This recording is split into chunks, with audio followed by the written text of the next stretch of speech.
Muraho neza inshuti bakunzi ba imtv.com. Ntibisanzwe amatora arakomeje. Uyu ni umunsi wa kabiri.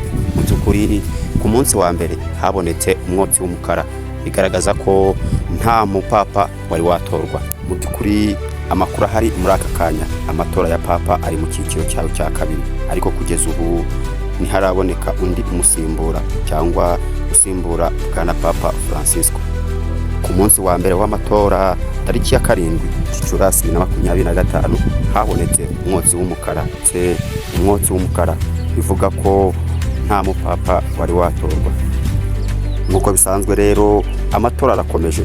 Uyu munsi itariki ya 8 Gicurasi ni umunsi wa kabiri w'amatora. Abakaridinari 133 nanone bari mu matora, bakeneye amajwi 89 kugira ngo batore papa mushya. Amatora akorwa mu buryo bw'ibanga rikomeye, nta matelefone cyangwa imbuga nkoranyambaga, byose bikorwa mu mwuka w'isengesho n'ubwitonzi burenze ukwemera.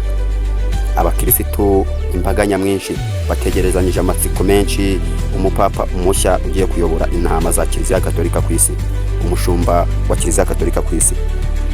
Ngo biruku hari abari kwisonga mu bashobora gutorwamo papa usimbura Francisco. Mu bari kwisonga bashobora gutorwamo papa umusimbura hari Kardinali Pietro Parolin.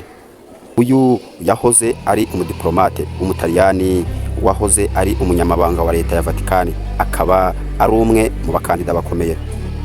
Kardinali Luis Antonio Tigra, umunyafilipine wigeze kuba arikepiscopi wa Mali, azwiho kuba umunyamwete kandi wiyeguriye abakene. Bwana Kardinali Jean-Maurice Aveline, uyu aturuka mu Bufaransa. Fransa wavutse muri Algeria, azwiho gushyigikira ubufatanye n'amadini atandukanye no gukunda abimukira. Nubwo amatora akomeje ntiharaboneka umwotsi w'umweru, ikimenyetso cy'uko papa mushya yatowe. Turakomeza dukurikirane uko biraza kugenda kose, turaza kubimenya.